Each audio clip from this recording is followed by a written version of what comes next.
¿Qué tal? ¿Cómo están? Bienvenidos a este seminario donde a esta hora vamos a revisar una historia fundamental, diría yo, de la música chilena independiente. Una historia que vamos a ir detallando con protagonistas del sello Quema Su Cabeza, con más de 15 años ya de recorrido, con un montón de historias, con un montón de discos, con un montón de giras, con un montón de hitos también, que hace que la historia de Quema Su Cabeza sea una historia ineludible al momento de hablar de música chilena independiente. Mucho se habla hoy día de manera fragmentada de esto, porque el panorama cada vez está más fragmentado hoy día. Hay distintos medios de comunicación, medios tradicionales por un lado, que cada vez van dejando un poco de lado la música. Y por otro, medios no tradicionales que también están cubriendo distintas necesidades y distintos intereses de todos nosotros que tenemos como denominador común, todos los que estamos acá, que nos gusta mucho la música, que amamos la música. Y creo que la historia de Quema Su Cabeza tiene que ver con eso, con gente que realmente ama la música, que no ven estos objetivos de ganar dinero como prioridad, ni calcula mucho dónde quiere llegar con esto, sino que lo principal es un amor a lo que hacen, una convicción en la música misma, en las canciones mismas, en los discos que hacen, en los proyectos que emprenden, y por eso que yo estoy muy contento de ser parte de esta conversación. Vamos a estar hablando con Rodrigo Santi, que está acá, fundador de Quema Su Cabeza. Aplausos para él.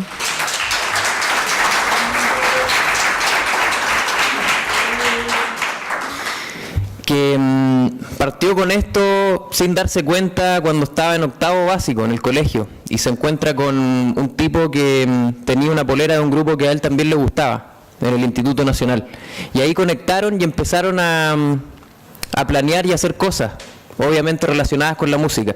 Hicieron un fanzine que se pueden imaginar que solamente funcionaría por el amor que le tienen a la música, de fotocopia en fotocopia, recortando cosas y sacando un fanzine para circular entre los amigos, y que obviamente da cuenta del amor que tenían por eso. Empezaron a hacer contactos con sellos de afuera, vía correo, no existía internet, correo físico, algo que hoy día parece prehistórico, y empezaron a ganarse credibilidad de sellos de afuera. Y Rodrigo después nos va a contar cómo eran esos días en que iba sagradamente a Correos de Chile, a la salida del colegio, todos los días, a esperar si le llegaba algún disco. Y de repente, después de 20 días de ir a preguntar y recibir un no, de repente le decían sí, llegó este paquetito. Y eran discos que venían de afuera, y discos que acá no se podían encontrar. Y ese es parte de uno de los tantos ejemplos de la pasión que hay detrás de todo esto, de la convicción, del amor que hay por lo que hacen. Y bueno, podemos revisar datos duros como todos los discos que han salido por Quema Su Cabeza, de gente que ha estado dando vueltas por el sello.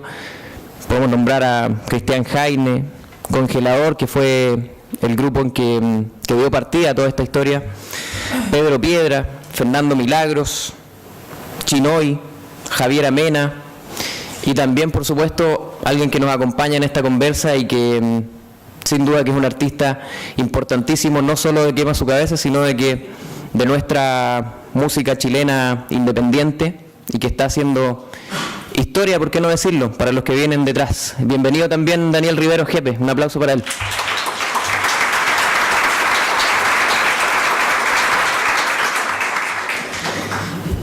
Para arrancar esta historia vamos a ir a ver un video, y antes de ver el video me gustaría leer una cita de Rodrigo Santi, que en algún momento daba cuenta de cómo ellos trabajan hacia adelante.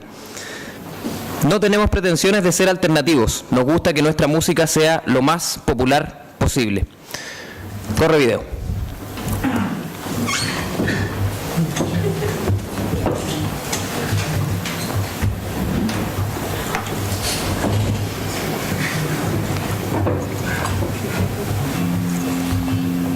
Fue el año 98, una necesidad de autoeditar el primer trabajo de Congelador.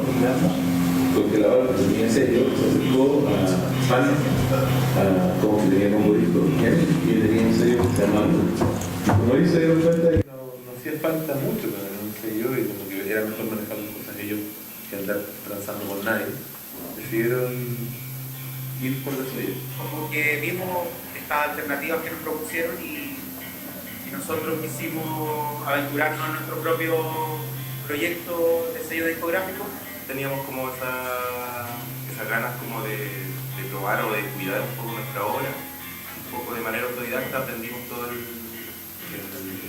estructura y el tejemaneje de un sello discográfico. Para mí Congelador, que se parecía tanto a la música underground que la mayoría de nosotros del nicho independiente sin que lo escuchábamos, fue súper importante. Yo me acuerdo ver al Santi romper la guitarra, pero no romperla así jugosamente, ¿cachai? Sino que porque la estaba tocando de una manera bastante violenta.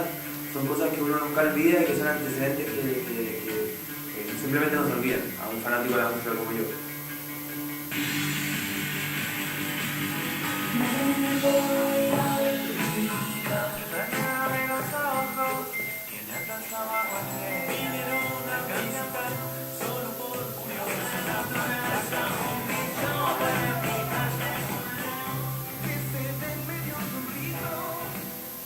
La primera etapa estaba Día 14, estaba Gris y estaba Monstruo. Después se sumó también Familia Miranda y los proyectos nuestros paralelos. En algún momento yo sentí que yo no quería trabajar en la música. No me interesaba como meterme en la industria de la música independiente chilena. Rodrigo siguió con el proyecto de manera porfiadísima. Y Walter y Jorge tenían otros trabajos y menos tiempo para poder hacer el tema. Y ahí es donde entra Rodrigo Madrid, que nos propone a Rodrigo y a mí que hagamos una sociedad del sello. Yo empiezo a trabajar en primera instancia en un disco con Monstruo, con Carlos Mendoza, y eso nos hizo empezar a conocernos y a estarnos junto a Rodrigo Santi y Carla Haya. Y ya como por el año 2004 empezamos a trabajar la idea de que el sello que había sido inicialmente creado en su cabeza pudiera ser de alguna manera reestructurado. Y a los pocos meses de eso, Santi ya tenía medio listo de empezar el panorama neutral, claro, porque hace un compilado muy preciso de lo que era la música independiente en ese momento, de este núcleo, cómo se podía proyectar. Salió acompañado en Perú de una revista musical de allá, Rock Deluxe también salió muy bien comentado, tuvo distribución en Estados Unidos y en Japón. Gracias a ese disco también salieron después ediciones de Siete en Japón, de Javier Amena. Unos meses después también salió Que Pinto, que también es un disco clave dentro del catálogo de Quema Su Cabeza. Recuerdo cuando yo le conté que íbamos a hacer 500 copias, al jefe se le iluminó la cara un poco, era como un paso así como gigante. Ese primer momento lo tengo súper fresco en la memoria y fue el primer disco profesional, entre comillas, que grabamos en el patio de la casa de mi papá, ahí en San Miguel, y en un cuartito que había de no más de 3 metros cuadrados y un cuartito que tenía un baño, y ese baño lo ocupamos de sala de controles, digamos, donde el Santi estaba metido con su mezcladora. Me acuerdo que éramos amigos igual, del cerebro, de Monstruo. Empecé como a conocer al jefe con el cual carreteamos harto, conocí a Santi, al Walter, empecé este proyecto Viola como en mi pieza de hacer canciones. Y también un día Rodrigo Santi me dijo en una tocada del estudio Elefante, todavía me acuerdo, me dijo, oye, escuché la canción de MySpace, está súper buena. Bueno, aquí vamos a ver, estuvo en mi radar durante muchos años antes de, yo diría que antes incluso de dedicarme a la música. Con mucho respeto siempre, en particular por la estética que imprimían las ilustraciones del señor Reynoso. Y cuando empezamos con los Mother Mocker, incluso acercamos nuestro material al sello, bueno, ya muchos otros, y recibimos nada más que diferencia. Yo pienso que hemos logrado revertir la situación y finalmente, este año recién, 2014, nos logramos por derecho propio producir en el catálogo especial de Quema Su Cabeza, para nosotros es un honor. Hay una generación que es súper diversa y súper ecléctica en términos musicales. O sea, está la Felicia Morales, por ejemplo. Nosotros decidimos poder editarlo porque realmente tiene una calidad que a nosotros nos llamó mucho la atención y pensamos que debiera ser conocido por la mayor cantidad de gente posible. Un poco eso también es lo que inspira todo lo demás. Más allá de las pretensiones que uno puede tener, estéticas, qué sé yo, es como poder ofrecerle a la audiencia buena música, independiente del estilo. Musicalmente es difícil explicarlo, pero tiene que ver con, claro, proyectos que uno lo encuentra interesante y lo encuentra bueno a tal punto en que te dan ganas de involucrarte y de participar de alguna manera. Siempre considero que es como los sellos que se hacen con motivos más genuinos, así como por hacer música buena. Son los que joden menos, yo diría, de todos los sellos. Yo creo que hasta ahora Quema Su Cabeza es el único sello, por lo menos en Chile, que podría sacar a jefe. Con Congelador podemos hacer la música que queramos. Quizás por afuera se vea que haya crecido, pero sigue funcionando como un sello independiente justamente por eso, porque nosotros como artistas tenemos libertad total de hacer la música que queramos.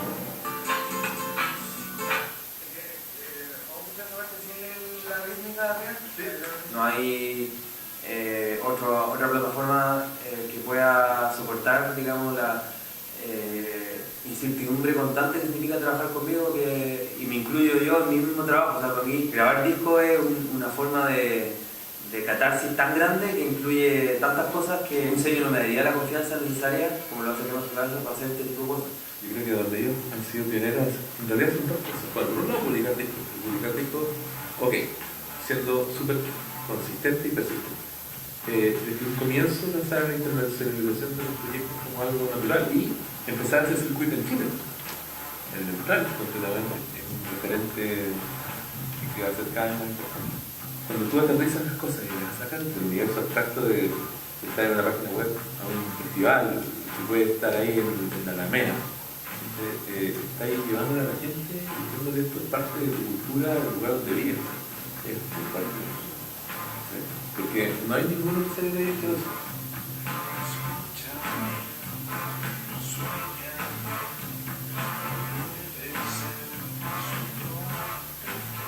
Yo tengo la convicción un poco que las ideas son más grandes que las personas. Yo siento que había una idea que requería el ecosistema, que era un sello independiente que llevar esto adelante. Entonces hay una mezcla de mucho esfuerzo, de mucha persistencia, de mucha sistematicidad. Yo en este minuto, por ejemplo, que pienso en el futuro del sello, igual me gustaría como posicionarlo como un sello regional, latino, como que funcionara ojalá en muchos lugares de Latinoamérica. Que sea reconocido no solamente tal vez como un sello exitoso, sino que como un sello que tiene propuestas musicales de primer nivel. Yo creo que haber llegado acá, a un artista como el Jefe o como la misma Javiera, o haber llegado al Festival de Viña, es un triunfo gigante para mí es del bien.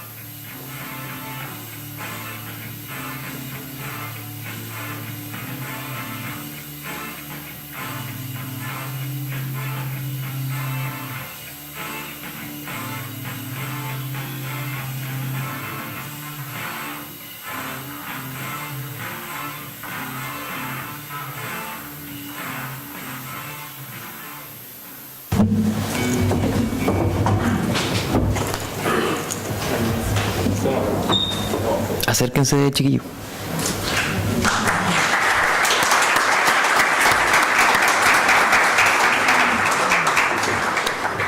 Bueno, súper completo el video, buenos testimonios, pero vamos a profundizar en esta historia ahora, con Rodrigo, con Jepe también, y partiendo, Rodrigo, preguntándote por esos comienzos, donde no calculaban mucho qué querían hacer, ni estaban pensando en hacer un sello que durara 15 años, porque querían hacer un sello para que ese disco de Congelador, el año 98, 97, llegara a la feria del disco, que era como también la disquería que existe y que paradójicamente hoy día ya no existe, quebró.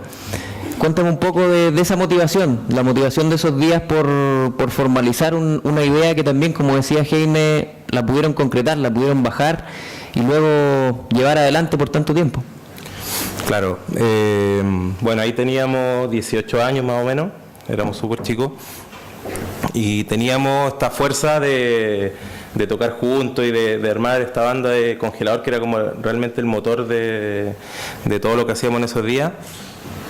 Y en algún minuto, como viendo las propuestas que teníamos y también éramos muy quisquillosos con nuestra música, sentimos que las mejores personas para mostrar la música de la manera que queríamos éramos nosotros mismos. Entonces como que ya decidimos armar este sello discográfico y sin ningún conocimiento. Claro, sabíamos que teníamos que llegar a Feria del Disco, que era como el principal canal de distribución en esos tiempos, y pedimos una reunión y un poco montamos la empresa como para poder distribuir los discos en Feria del Disco. Fue como un paso muy diferente a lo que hacen los sellos actuales, que realmente se forman, pasa un tiempo y después se empiezan a crear como legalmente. Nosotros como que al minuto de grabar el disco ya estábamos constituidos como una sociedad, teníamos boletas y todo el tema tributario,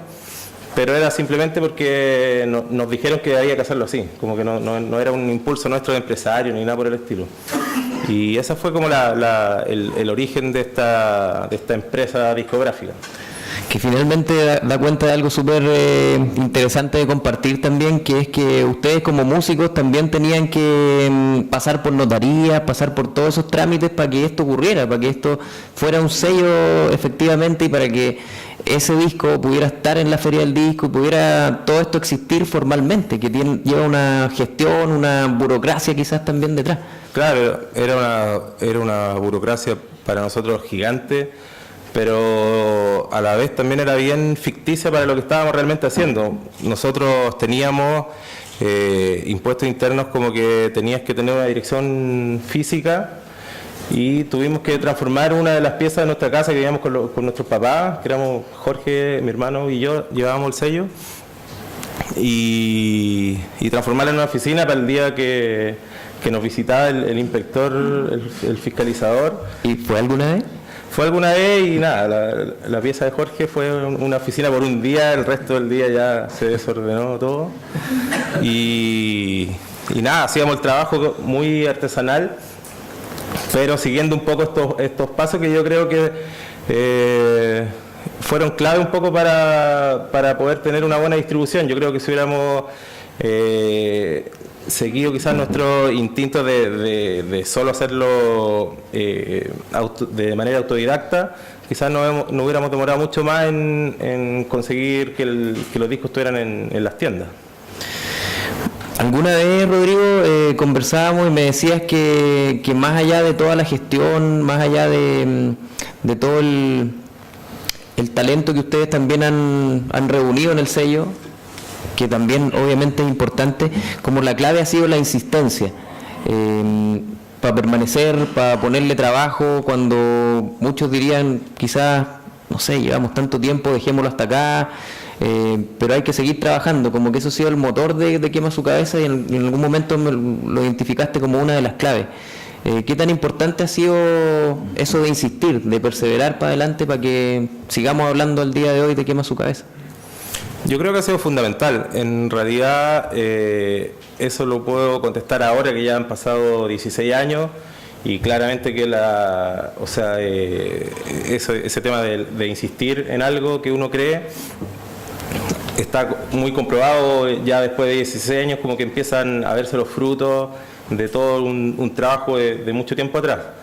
Pero claro, yo creo que en el caso nuestro fue clave, por ejemplo, cuando siendo el sello de Congelador, mis dos compañeros como que decidieron que no seguir un poco en el proyecto.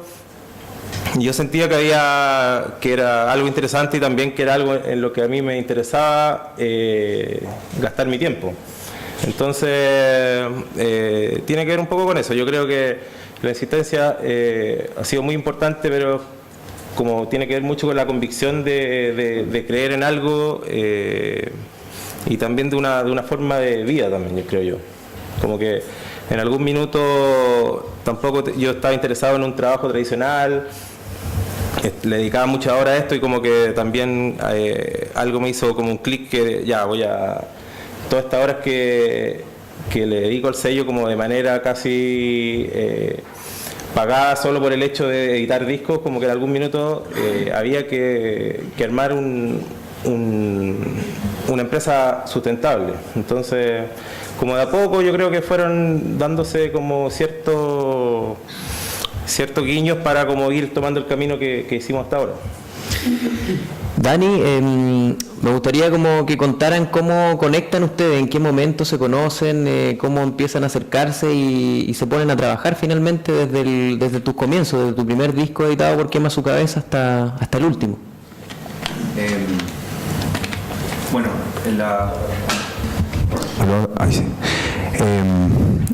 yo creo que la historia comienza, yo diría, en la discoteca o lugar de conciertos que se llamaba Laberinto, por ahí por el año 97, 98. Hubo una presentación de varios grupos, entre ellos La Perra Vida, El Otro Yo, Congelador, Todavía el Cayota, Corrosiva, Cáncer. Ya, y ahí fuimos con unos amigos y vimos a Congelador y nos gustó mucho porque se parecía a grupos que nos gustaban a nosotros, como Swanson, Sonic Youth, etcétera, y era raro ver a un grupo que hiciera esto acá en Chile. Y así fue como me enteré luego de esa sorpresa y de haber visto todos esos grupos súper buenos, que Rodrigo tenía un sello que se llamaba Quema Su Cabeza, donde había editado un disco que yo había visto en la Feria del Disco y que era el de la Caja de Huevos, el primero. Y era raro también, por lo mismo, lo que te decía yo, como que uno escuchaba una música que era alternativa, independiente, lo que sea, y no iba a estar nunca en la Feria del Disco, ni siquiera los compacts de esos grupos. Y encontrar lo de Rodrigo, lo de Congelador, perdón, fue súper bonito. Entonces era como...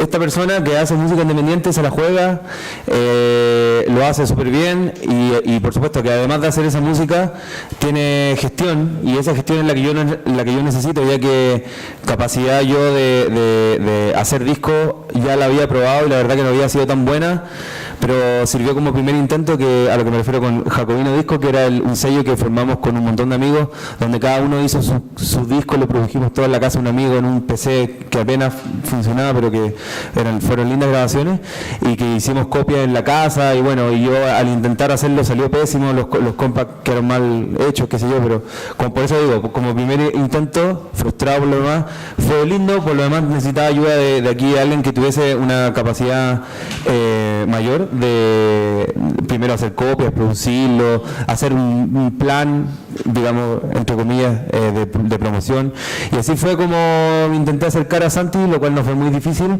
y sí, para convencerlo, digamos, de que sacara mi primer disco, no fue al tiro, sino que tuve que hacer un lobby ahí. ¿Cómo fue eso, jefe? Lo que me equivoqué fue que esto no fue el año 98, sino que el año 2004. Habían pasado todos esos 6-7 años donde, claro, yo seguía viendo Congelador y seguía viendo la evolución del sello Quema Su Cabeza, que había sacado Día 14, las cosas de Rodrigo Solo, que es Paranormal, etcétera. Entonces era como, chuta, acá tiene que ser. Y claro, cuando reuní las canciones, intenté contactar ahora sí a Rodrigo. ¿Te acuerdas de ese encuentro, de esas conversas? ¿Dónde eran? Me acuerdo haberle dicho siempre, oye, voy a tocar en tal parte, donde tú en el Club Bizarre. ¿Alguno se acuerda de ese lugar? Un lugar muy especial del underground santiaguino ahí de comienzos de los 2000. Y ahí tocamos, bueno, en ese mismo momento yo estaba con un grupo que se llamaba Taller Dejado también tocando, y también con Jepe, entonces lo invité a ir a esas presentaciones y de a poco se fue convenciendo. Yo diría que le costó algo así como 5 o 6 conciertos en darse cuenta de que algo podía salir, y así fue como la historia la completo ahí en el video, donde dice que grabamos en la casa de mi papá ahí, en una pieza, y la verdad que quedó súper bueno, la gente le gustó bastante, y ahí hemos seguido en adelante trabajando. Yo diría con el mismo espíritu del principio. Rodrigo, hay un momento en que sale ese disco, que es el primero de GP, y en algún momento llama la atención de las últimas noticias. Pues, y hago esta conexión porque también Jepe ha sido un artista que ha podido salir desde lo más underground y conectar con audiencias masivas, que creo que es algo que también está dejando una huella para los que vienen detrás, para los que quieran hacer ese recorrido. ¿Cómo fue esa historia también? Que en algún momento en las últimas noticias titula algo así como el nuevo Víctor Jara o algo así. ¿Cómo se dio eso? No fue gestionado, ¿no? No fue gestionado, pero claro, llamaba la atención en realidad porque de hecho en esos años la última noticia era como mucho más fuerte que ahora y claro, el titular del día siguiente era como, siendo que era un show en la sala Máster, que era un lugar pequeño, pero el titular era muy rimbombante, era como lleno total el lanzamiento de Jepe, el nuevo gurú del rock criollo, una cosa así. Y era como que era heavy, como que desde el lanzamiento como que había una especial atención al trabajo de Jepe. Eso también venía acompañado de galerías de fotos y no sé, era algo que nosotros no estábamos acostumbrados. Y como que pasó un poco desde el día del lanzamiento del primer disco que sacamos con él. Bueno, Jepe también estaba en este compilado Panorama Neutral, que hablando como de los hitos de Quema Su Cabeza, es bien importante porque fue un compilado que circuló tanto en Chile como afuera, llamó la atención en España, salió reseñado en la revista Rock Deluxe y con una reseña súper favorable. También es parte de los hitos de Quema Su Cabeza, un compilado que reunía a distintos artistas que ustedes creían que eran los mejor de la música independiente chilena hasta ese momento, ¿no? Claro, hicimos como una curatoría de lo que nosotros considerábamos que estaba interesante lo que pasaba acá. Acompañado de eso teníamos como un par de visitas a festivales fuera y como excepcionalmente en esos años como que salimos harto fuera de Chile y sentíamos que lo que estaba pasando acá era digno de mostrarse, como que la gente no se enteraba mucho y armamos este compilado. De hecho salimos un poco, no sé, 200 copias que llevamos nuestros viajes de turista exclusivamente para regalarla en otros lugares y sentíamos que estaba muy bueno el disco y yo creo que la gente que lo escuchó como que sintió lo mismo y empezaron a pasar cosas interesantes gracias a ese compilado, como que se empezaron a interesar en cada uno de los músicos y yo creo que fue un poco el origen de todo esto que empezó a hablarse como de música chilena. Yo creo que sin querer ser soberbio, pero viene un poco de ahí, de lo que pasaba en el 2005, 2004, por ahí más o menos. Jepe, quizás lo que tú has hecho no ha sido muy consciente ni con muchos cálculos, pero ¿en qué momento tú empiezas a darte cuenta que lo que estás haciendo está generando algo, está generando un interés de la gente, está llevando gente a verte en vivo, está generando quizás interés de los medios, como que está pasando algo con lo que tú estás haciendo, más allá de lo amateur, sino que ya de manera profesional? Yo creo que hay varios momentos. De los primeros yo diría cuando me llaman periodistas para preguntarme el tema de Víctor Jara y todo eso, yo decía como... Pero yo creo que esto se parece más, yo la tengo a ese grupo así, ¿cachai?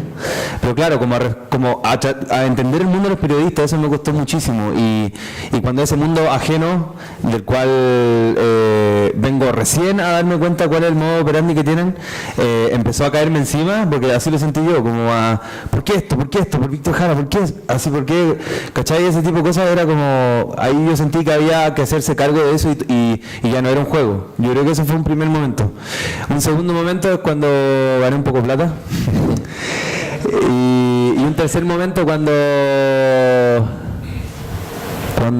hice una primera tocata solo, que fue acá en el GAM, en la audición, en el lanzamiento del 2010, y que vino muchísima gente, tocamos más de 1 hora, casi 2, y eso también, y que la gente estuviese ahí pendiente, no le diera lata y se fuera, ¿cachai? Ese tipo de cosas. Rodrigo, también te lo pregunto a ti, ¿en qué momento sientes tú que lo de Quema Su Cabeza empieza como a sustentarse, a hacer algo más que un esfuerzo personal, sino que pudiste traer más gente para trabajar, empezaste a darte cuenta que este sello se estaba estabilizando, se estaba fortaleciendo a través del trabajo que estaban haciendo? Yo creo que fue como alrededor de después del 2005. La primera etapa de Quema su cabeza está muy centrada en Congelador. Y básicamente ahí, como te decía recién, ya con editar los discos estábamos pagados y estábamos muy contentos y todo bien. Después tuvo esta crisis como de que se salieron los otros dos de Congelador y seguí yo la nueva sociedad que armamos.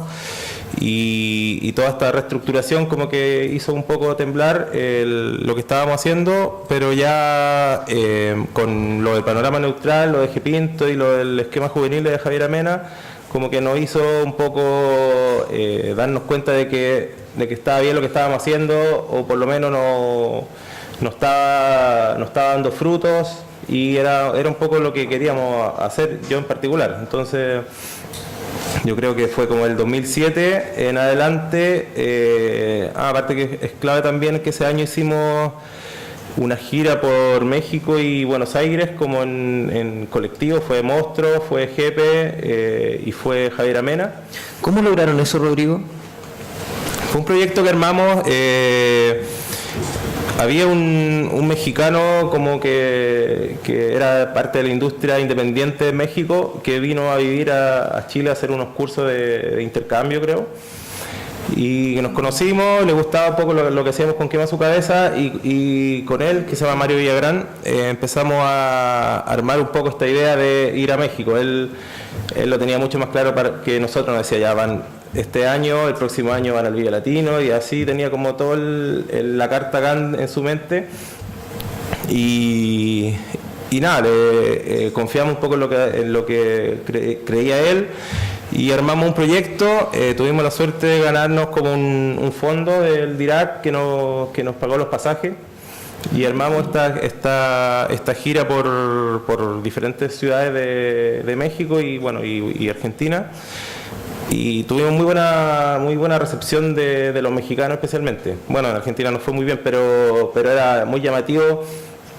Llegábamos con Javier Amena a un lugar y salíamos de la radio y estaba gente esperándola afuera a las 10 de la mañana. Esa misma gente iba a la entrevista de las 5 y después a las 3, pasaba lo mismo con Jepe, como que había mucha expectativa, y nosotros desde acá de Chile no nos enteramos. Yo creo que todos, era la primera vez que íbamos a México, o en su gran mayoría era la primera vez que conocíamos México, entonces como que tuvimos una respuesta muy favorable que nos hizo como pensar que estaba bien el tema de ir a mostrarse fuera de Chile también. Jepe, ¿ese fue tu primer viaje también como artista fuera de Chile? No, el primero fue a Buenos Aires. Fuimos a tocar y toqué ahí en una peluquería. Mirando hacia atrás, ¿cómo fue ese viaje? Porque... ¿El de la peluquería? No, o sea, eso fue, claro, porque nos queda al lado, es relativamente fácil, hay buenos amigos allá. Pero yo diría que el primer viaje importante y que también me permitió darme una idea de cómo funciona la industria, o como se llame, o el sistema musical afuera, es cuando fuimos a Europa por primera vez con Rodrigo y con Pablo, que Pablo era un músico que me acompañaba en ese tiempo. Estamos hablando del año 2006, ¿no? 2006. Y ahí fuimos los tres y empezamos un poco y fuimos a Holanda y tocamos el living de casa en una presentación que se llamaba Live in the Living Room, así se llama, ¿no? Y donde tocaba, qué sé yo, dos cantantes gringos más yo, o en otro tocaba, qué sé yo, un holandés con un inglés y un argentino, cosas así, y ahí caímos nosotros, y la verdad que fue súper bonito y enriquecedor tocar no solo en Holanda, sino que también en Alemania, estuvimos en España, estuvimos en Francia tocamos en la Marroquinería y en la Café La Danse, que dos lugares que también yo había escuchado que grupos súper buenos tocaban ahí, entonces era realmente motivante ir allá. Pero yo diría que el primer empujón para ir a Europa fue gracias a Holden, que es un grupo francés que hizo súper buenas migas con el público chileno y con los músicos chilenos, y que me imagino la mayoría ya lo conocen, y a ellos les gustó bastante la música mía, entonces nos dijeron, oye, si es que tienen la posibilidad de ir a Europa, a Francia, pueden tocar en este lugar con nosotros. Y así fue como, rompimos el hielo, yo diría. En mi caso como que me dio muchísimo susto esa primera presentación en la marroquinería y un poco salí de la burbuja. A eso me refería con romper el hielo y fue súper gratificante. Me acuerdo con muchísimo cariño de esa primera presentación, de esas primeras presentaciones. Me acuerdo también Café Zapata en Berlín, cosas así. Y después, bueno, la visita que al siguiente año que hicimos a México también, aparte que fuimos en un grupo gigante, lo pasamos increíblemente bien, la recepción de la gente fue increíble y me acordé de algo que en relación a lo que decía Rodrigo de que la gente nos esperaba fuera de las entrevistas, no solo en las tocatas. Hay una persona que se llama Manuel, olvidé su apellido, pero nosotros le decíamos Manuel Azteca, que es un súper fan de, yo diría que ya de toda la música chilena, que estuvo ese día, la primera entrevista que vimos con la Javiera en la radio Reactor, afuera a las 8 de la mañana esperándonos para autografiarle sus discos, el Panorama Neutral, el G-Pinto y el Esquema Juveniles. Y esa misma persona, Manuel Azteca, ha estado en todas las tocatas de todos nosotros hasta la última que hicimos, que fue hace un mes atrás, o 2 meses atrás. Siempre me voy a acordar de esa persona y siempre está ahí y siempre nos espera el último minuto y está ahí. Entonces como que el público mexicano, bueno, por supuesto que todos los públicos tienen muchísimo especial y personalidades súper particulares, pero yo diría que el mexicano que nos ha motivado muchísimo a salir de Chile, porque tienen una capacidad de entrega, de cariño por supuesto, y de estar ahí siempre con su artista, ¿cachai? Súper importante. Yo creo que más que, bueno, lo de Europa no deja de ser importante, la Argentina también, pero México es radicalmente importante, sobre todo por la fuerza que la gente tiene de retenernos allá, ¿cachai? De querer estar allá y querer hacer el esfuerzo y viajar allá, estar con ellos, y es demasiado gratificante, es súper lindo. Y yo diría que esa primera, en términos de salir de la burbuja, Europa estuvo súper bueno, pero México en cuanto a, oye, mira, si salimos de Chile puede pasar algo. Para eso nos sirvió esa primera visita a México, que la hemos repetido, ya vamos 3-4 veces al año a México y siempre la respuesta es más poderosa. Y bueno, la carta grande del Piri ha resultado. Bueno, acá hay gestores, hay gente de sellos, hay gente de distribución digital, hay fanáticos de la música, hay productores, hay músicos también, y sería interesante hablar también de cosas en la historia de cada uno, que se mezclan obviamente, cosas que han ido aprendiendo en el camino, porque la historia de ustedes se ha ido construyendo a una fórmula de ensayo y error, porque tampoco tenían referentes para atrás, no habían sellos independientes que hayan hecho un trabajo como hoy podemos decir que Quema Su Cabeza lo ha hecho, o tampoco habían artistas o músicos independientes que hayan hecho carreras sustentables para atrás y sacar algunos ejemplos. Entonces han tenido que ir equivocándose también en el camino y aprendiendo de cosas. Me gustaría que contaran cada uno cosas que en algún momento hicieron mal o se equivocaron y que les ayudaron a aprender a no repetirlas y a crecer obviamente profesionalmente. En cuanto a lo del trabajo en el sello, yo creo que lo fundamental como aprendizaje es como el tema del orden administrativo, que en un principio lo teníamos muy dejado de lado, no era, como te decía, no era la prioridad, teníamos muchas otras prioridades,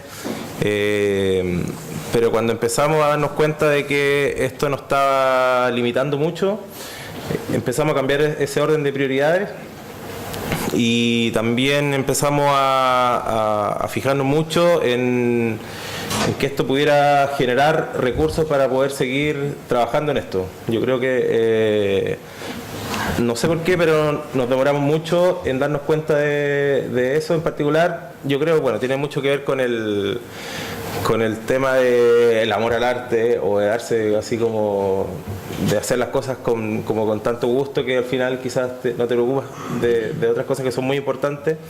Yo creo que cuando nos dimos cuenta de que necesitábamos generar recursos para poder seguir sacando discos, y que como nuestra finalidad era un poco de que la mayor cantidad de gente conociera los artistas con los que estábamos trabajando, fue clave un poco para empezar a hacer crecer el equipo, que empezara a delegar funciones, que otra gente se encargara, que tenía más aptitudes para ciertas cosas, se encargara de los temas comunicacionales, otro de las finanzas, otro del booking, como que empezar a darse cuenta, tener esa perspectiva como que nos ayudó mucho, y yo también creo que quizás si lo hubiéramos hecho antes, la historia se hubiera escrito de manera diferente. ¿Y tú, GT? Bueno, yo siempre he estado en el lado de solo de ser músico y qué sé yo, pero siempre he crecido y me he equivocado y he hecho ese ensayo de error siempre en colaboración con mi sello, que es Quema Su Cabeza. Y yo siento que por lo menos en cuanto a músico, cuando a mí me han pedido consejos y me preguntan ¿qué es lo que tú le recomendarías a un músico más joven o qué sé yo, o que quiere plantearse el tema de manera seria?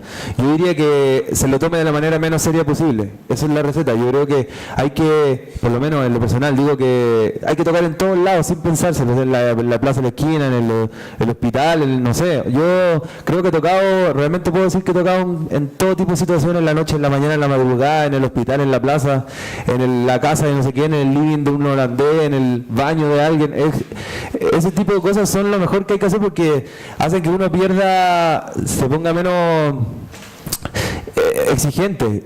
Hay veces que hay grupos que todavía llegan con la idea de que oye, ¿dónde está el road? ¿Dónde está el manager? Yo necesito un manager para que hable contigo. No, ese tipo de cosas creo que no sirven hoy en día. O sea, creo que los artistas hoy en día tienen que despertarse temprano, ir a la entrevista, hacer las entrevistas que no les gustan, las que sí les gustan, sacarse fotos, tratar de hacerlo lo mejor posible, no decir nunca que una foto, no, que a mí la foto no me acomoda. No, hay que sacársela porque la gente, digamos, todo comunica. O sea, si uno por lo menos está dentro del espacio del pop o del rock, una fotografía comunica muchísimo.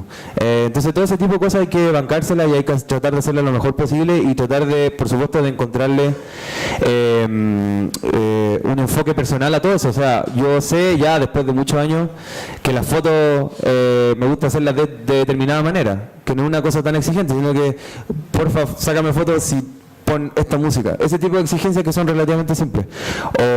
O para dar entrevistas, tratar de no hablar tanto de ciertos temas, no sé, por ejemplo, no hablar de con quién andáis saliendo, ese tipo de cosas, o revelar tantos secretos, así, cómo se va a llamar tu disco, el disco que hay que sacar en un año más. ¿Puedo borrar esas preguntas?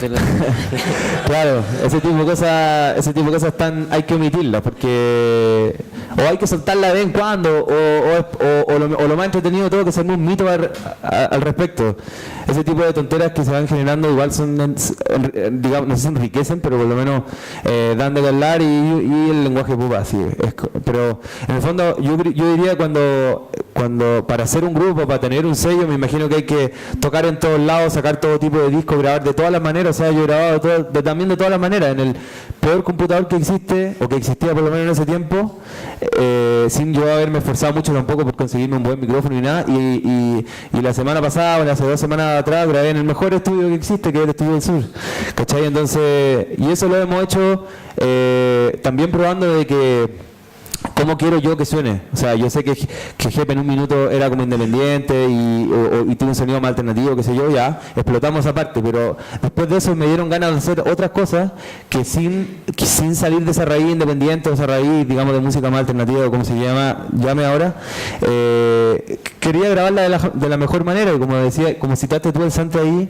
quería que al principio dijiste que los artistas queremos que la música sea popular, o sea, que la gente la escuche. Por lo tanto, tiene que estar bien grabada, tiene que tener honestidad, tiene que tener, digamos, verdad, la verdad del artista, por supuesto, ahí, y para mí se hace necesario grabar ahora, hoy en día, en el mejor estudio que se pueda, pero fue rico haber pasado por todo ese tipo de experiencias, ¿cachai? Habiendo tocado, como les dije, en todos esos lugares, y en un minuto tocar en Viña del Mar, y en otro minuto en Olmué, o en Vive Latino, en Southwest, o el Día de la Música en Madrid. Todo ese tipo de cosas son súper necesarias. Yo diría que hay que hay que ser lo menos ansioso posible, hay que desmitificar lo más posible todo, y para desmitificarlo hay que tener la experiencia, digamos, de tocar en todos esos lugares. Y yo creo que hay algo que los músicos chilenos tienen que es súper bonito, que es que no tienen nada que perder. Es como eso, no hay tantos referentes, hay como caudillos, yo diría. Y tenemos la suerte de que sea de esa manera, porque si fuésemos argentinos, hay pocas posibilidades de salirse del sonido argentino que todos conocemos y que la gente le puede gustar o no, pero es como, es diferente, o sea, es difícil, yo diría, para un músico argentino hoy, diferenciarse de un Spinetta, o de un Cerati, o de un Charlie, qué sé yo, pero nosotros no, pues, o sea, por mucho que nosotros citemos a Jorge González, ninguno de nosotros cita, o sea, suena como Jorge González, y qué bueno que sea de esa manera, y no sé, pues la Javiera, el Alex Zambante, o el Pedro, siendo que son personas que se conocen y que se interactúan entre ellos, son mundos absolutamente distintos, y es lo rico que tiene la música hoy, que todos dijeron, ya, filo, no tengo nada que perder, voy a hacer lo que se me ocurra, lo que se me dé la gana, y si alguien quiere sacarlo, lo saco, y resultó, chuta, lo sacamos, ya, vamos por otro disco, y así, y yo creo que es la suerte que hay hoy en día en Chile, que cada uno hace lo que se le da la gana, y en cuanto a la música por lo menos, y hay sellos como Quema Su Cabeza que apoyan esa iniciativa, yo solamente, cuando le pregunto a Santi me dice, oye, yo creo que esta canción debería sonar así o así, o debería salir de esta manera o de esta otra, solo cuando yo le pregunto. Y le pregunto porque le tengo muchísima confianza y sé que Rodrigo me conoce hace muchísimo tiempo, entonces ese en realidad otro ítem que es súper importante, o sea, si uno quiere evolucionar en la música, además de haber tocado todo en donde se pueda, qué sé yo, es rodearte de gente de confianza. Ni siquiera, no es necesario que sean tu amigo ni nada, sino que haya una admiración, que haya una confianza y crecer con eso, o sea, eso yo creo que hace el camino mucho más entretenido, mucho más interesante, y seguro que se va a llegar a algún lugar. La confianza es, por lo menos dentro del concepto independiente, la confianza es muy importante. Yo diría que es lo clave, porque claro, como no hay contratos de por medio, no hay, qué sé yo, que te ofrezcan, no sé, casa en la playa ni nada, ¿cachai? Es como, simplemente yo admiro mucho y quiero mucho a Rodrigo, entonces sé que podemos llegar a algún lado interesante, bueno, y a todos los chicos del sello, por supuesto. Y además de carretear el fin de semana y celebrarnos los cumpleaños y todo eso, además de eso trabajamos con la misma confianza que cuando estamos ahí bailando. Es rico porque yo sé que la pega a la que ellos han, en la que ellos han profundizado y se han especializado, la hacen súper bien, y yo sé que ellos confían en que yo también hago mi pega súper bien, entonces funciona bien la química, y esa química funciona a través de la confianza, y en el fondo eso. Bueno, son muchos los temas para hablar, de hecho se nos quedan varios afuera, pero la gracia es que también les demos la posibilidad a ustedes de poder hacerle preguntas a Rodrigo y a Jepe, así que vamos a abrir el micrófono ahora para que los que ya tienen sus preguntas las empiecen a hacer y los que quieran la empiecen a pensar. Partimos por allá. A mí ¿me escuchas? Me gustaría preguntarle a Rodrigo si él cree que en Chile hay una industria musical y cómo se podría potenciar esa industria en regiones, porque Santiago sabemos que ya está todo centralizado en Chile en todo sentido. ¿Cómo se podría potenciar esa industria, si que existe, según su opinión, en el resto de Chile? Yo desde que empezamos a trabajar con Congelador me he rodeado como de lo que hasta ahora se llama la industria independiente. Nunca tuve mucha relación con la industria antigua de los sellos multinacionales. Me enteraba un poco más por la prensa o por amigos que sí habían tenido experiencia con esos sellos. Entonces para mí mi medio ambiente natural ha sido el de la industria de la música independiente. Desde que empezamos hasta ahora, yo la noto mucho más fortalecida ahora. Por ejemplo, está IMI, que es como el gremio que tenemos de la Asociación de Sellos Independientes, y son esfuerzos que se están haciendo ahora que hacen que sea como mucho más concreto el tema de la industria musical. Y ese mismo nicho que había de música independiente en los 90, que era cuando empezamos, ahora prácticamente es como el el oficialismo en realidad, como porque ya los sellos multinacionales no están presentes, no tienen catálogo nacional, solo trabajan las ediciones extranjeras. Entonces igual me da alegría como que ver que esa industria en la que empezamos esté como mucho más consolidada ahora, y es en base como que los pares son también músicos o amantes de la música, o gente que le tiene mucho cariño a los artistas. Entonces como que hay un crecimiento de la industria muy sano. Y yo lo veo con buenos ojos como el futuro que se viene. Lo de regiones dentro, de hecho, de IMI también es uno de los temas que siempre tocamos, que nos interesa como un poco esto de descentralizar lo más posible. Hay varios de los que pertenecen a IMI que son de regiones, y es un tema que tratamos continuamente de cómo lo fortalecemos. Ese tema es bien difícil igual. Nosotros desde nuestra casa, o sea, desde Quema Su Cabeza, también se nos hace difícil tener distribución nacional, todo ese tipo de cosas. Yo creo que es un tema que necesitamos como un apoyo más globalizado en realidad. No creo que tengamos nosotros las herramientas suficientes, siendo que sí hacemos los intentos de recorrer Chile lo más posible. Acá hay otra pregunta. Rodrigo, mientras le llega el micrófono, me gustaría preguntarte cómo haces tú para hacer la diferencia entre escuchar música que te llega, porque te debe llegar, a mí también me pasa y a Jefe también le debe pasar, te llega muchísima música para escuchar, desde un tweet, un mail o un disco que te pasan. ¿Cómo filtráis tú? Es que en realidad, claro, debo decir que creo que casi el 100% de los discos que hemos editado han sido cosas que nosotros o nos hemos acercado a ellos, o ha sido un tema medio familiar, medio de amigos. Pocas veces me ha tocado de que me llegue un demo, yo lo escuche y me impresione tanto que lo vuelvo, llamo y estoy desesperado por ubicar al dueño de esa música. Como que entonces ya como que después de un tiempo tengo un sistema de escuchar las cosas que nos mandan más o menos automatizado. Pero claro, lamentablemente no me ha tocado esa experiencia que me permita como disfrutar la música de manera diferente a como lo hago con la música que escucho en mi casa como por opción. Entonces, y también ahí en la oficina también ellos también escuchan discos pero hasta ahora no nos ha tocado que uno de esos discos haya terminado en el catálogo de Quema Su Cabeza.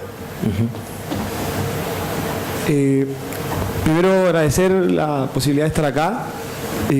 Segundo, felicitarlo a usted. Yo creo que más allá del trabajo artístico y a lo mejor económico que se ha podido desarrollar, por el hecho de haber estado hasta hoy día todavía vigente. O sea, partieron y la cosa está. Eso yo creo que es valorable. Más allá de todo lo que se gane con eso.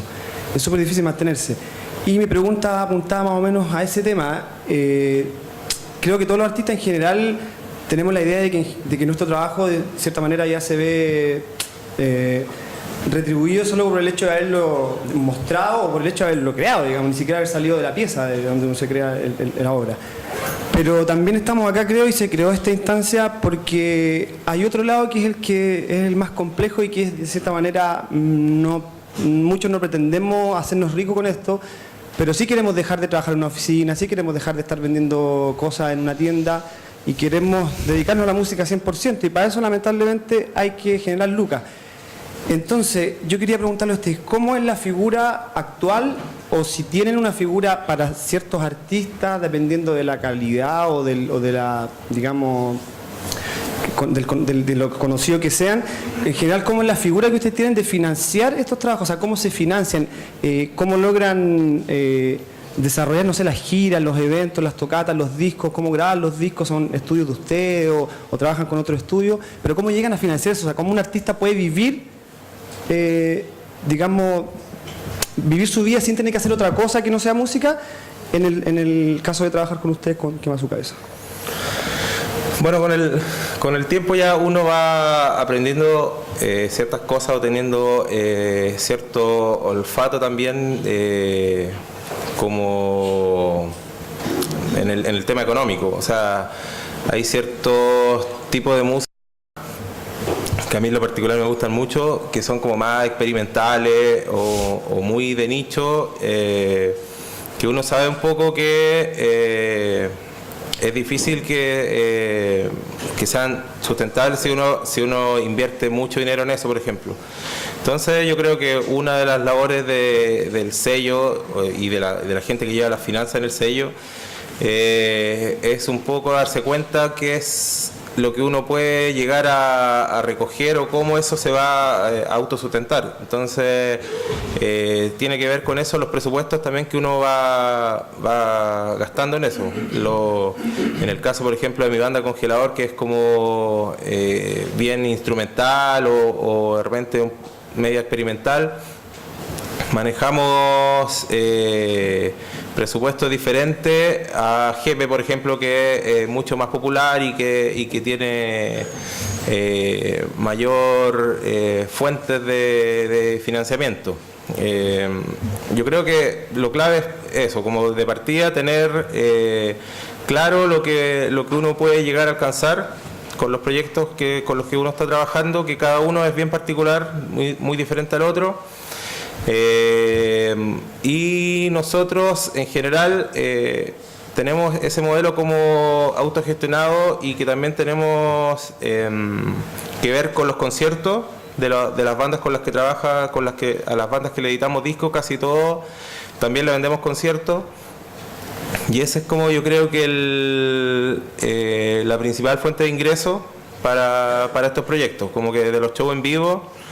Nosotros financiamos también cosas de promoción, cosas de grabación de discos, giras.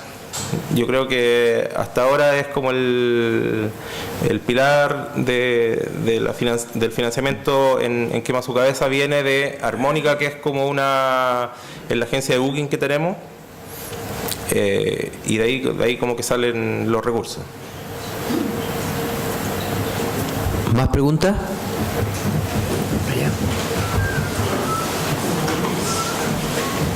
Hola, muchas gracias por la presentación. Ha sido muy entretenida en términos vivenciales todo lo que han contado. Quería preguntarles cómo, en especial a Rodrigo, cómo ves, no sé, a Quema Su Cabeza en unos 30 años más, para dónde va el norte, como, no sé, por decir, a largo plazo. ¿Cómo te lo imaginas a futuro? ¿O quieres siguen viendo únicamente la cosa como más día a día, qué sé yo? ¿O cuál es la idea también? Porque igual ustedes tienen como un cierto como de la música independiente que los artistas igual tienen como cierta conexión, aunque puedan ser muy diferentes, pero tienen conexión entre ellos. Entonces, ¿piensan en seguir únicamente con ese tipo de conexión entre sus mismos artistas o se les plantea la idea de repente de abarcar otro tipo de artistas que sean como de otro índole, como mucho más popular, no sé, por decir una idea bien loca, así como Andrés de León, que no es nada que ver? Gracias. En cuanto a eso de que hablábamos hace un rato de como del aprendizaje, la vez que decía el Daniel de que fuimos a Europa, y yo también con Congelador había tenido una experiencia anterior, el 2003 en España, en una gira, pero especialmente en Europa, en los países que no hablaban español. Nosotros, claro, teníamos como, yo en particular tenía esa idea de salir fuera, de quizás como conquistar el mundo. Europa era como muy llamativo, pero como que el feedback no era tan interesante versus lo que sí pasaba en México o en Argentina o los mismos correos que nos llegaban de otros países de acá o lo que pasaba en Chile. Entonces como que decidimos como que nuestro lugar, nuestro ambiente donde nos desenvolvíamos mejor era Latinoamérica, Iberoamérica, y como que ese es como el norte un poco que a mí me interesa como posicionar Quema Su Cabeza como a nivel regional latinoamericano, como que Me gusta mucho esa empatía del idioma con el resto de la gente. Creo que se da, aparte que en Latinoamérica hay como una efervescencia que quizás no se encuentra en Europa, donde ya están mucho más saturados de información. Como que lo que pasa acá es como está mucho más interesante y es como donde a mí me gustaría como posicionar al sello, como que fuera, no sé, Perú, Colombia, Bolivia, son países mucho más llamativos en este minuto que Alemania, Francia, como que sí lo fueron cuando yo era más chico, como que siento que ese es como el norte, como el posicionarnos como un sello latinoamericano. Y bueno, lo que me decías tú de los artistas, no tenemos... en realidad es como música que nos gusta, ¿no? Si nos llegara a gustar Andrés de León, probablemente lo editaríamos. Pero claro, como que son los músicos que escuchamos y que nos pasan como cosas que te dan ganas de participar, de tú ser parte de su proyecto, de estar involucrado de alguna manera. Eso no nos pasa con ciertos artistas que... sin yo tenerlo tan claro, pero tienen una conexión estética entre ellos también. Quizás eso termina siendo también como la etiqueta de la música independiente o lo que sea, pero es como el tema musical es como el principal para nosotros, como que no ponemos límite de qué tipo de música, si es instrumental o lo que sea, como que básicamente nos tiene que gustar y de ahí como que nace todo. Última pregunta ya.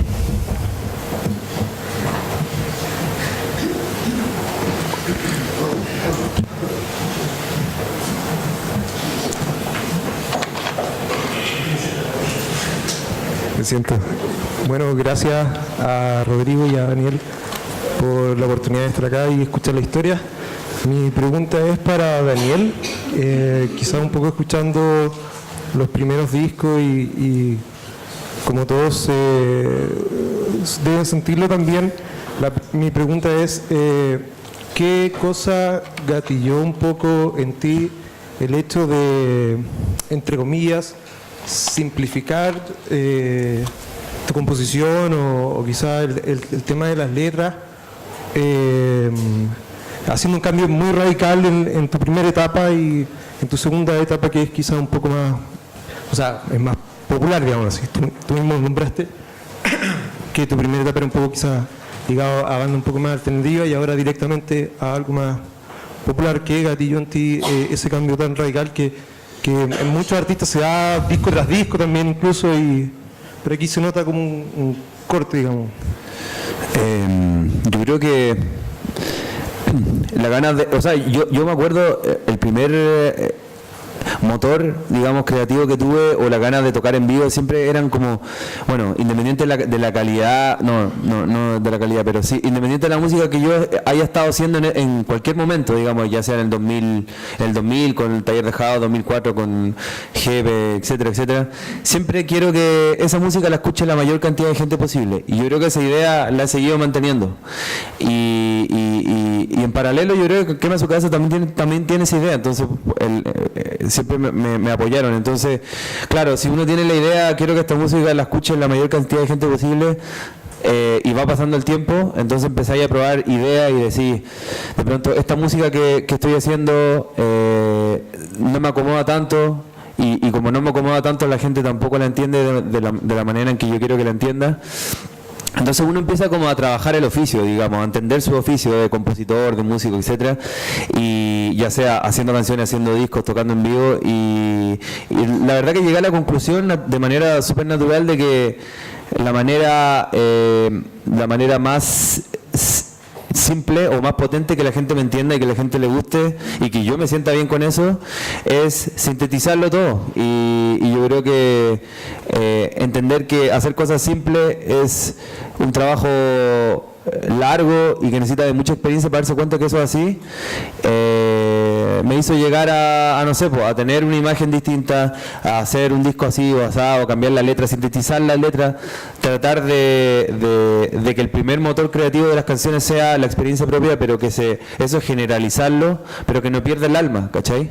Y a la vez construir una estética personal que sea lo suficientemente potente como para que la gente te reconozca. O sea, entonces hay un trabajo de síntesis en todo término de cosas y un trabajo de conocimiento del oficio y personal que es súper importante y que en ningún caso lo tenía en el 2004, pero sí por lo menos está el interés esencial de querer que la música mía la escuche la mayor cantidad de gente posible, que no es solo para un nicho específico, ¿cachai? Creo que hay grupos o hay músicos que tienen la motivación de escribir para cierta cantidad de gente y eso es súper respetable, pero yo no lo tengo. Quiero que la mayor cantidad de gente lo escuche, lo disfrute, lo entienda y eso simplemente mantuve la idea y trabajé y profundicé en el oficio nomás y entendí que por lo menos el lenguaje pop hay que sintetizar, básicamente eso. Se nos acaba el tiempo, darle las gracias a todos ustedes que han estado acá atentamente escuchando la historia de Quema Su Cabeza. Esperamos que sean ojalá 15 años o más del sello, 30 como dice el amigo allá, y también muchos más discos de Jepe. Un aplauso para ellos y gracias.